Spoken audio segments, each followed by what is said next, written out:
張老師啊？飲茶。哦，唔該。喺粵港澳，你幫人哋斟茶嘅時候，你有冇見過呢4種手勢呢？嗱，1、2、3、4。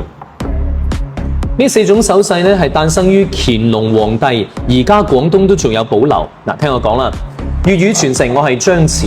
話說270年前，乾隆皇帝下江南微服私訪，帶住紀曉嵐啊好多大臣一齊去到一間茶樓呢，乾隆就話想試下做市民百姓幫人斟茶嘅感覺，於是乾隆攞起茶壺幫大臣斟茶，斟完之後就係大臣要叩頭謝恩，跟住乾隆即刻話唔好聲張啊，唔好俾人知我係皇帝啊！嗱，咁醒目嘅紀曉嵐就有辦法啦，用乜嘢方法可以叩頭謝恩又唔俾人發現係皇帝呢？嗱，佢就做咗呢個手勢咁樣。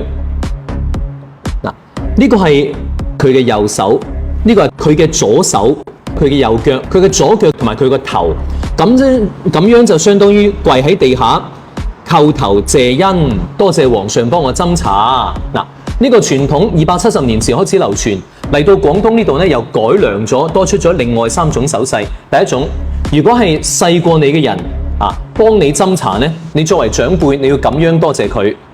嗱，一隻食指就得啦，唔好豎中指喎。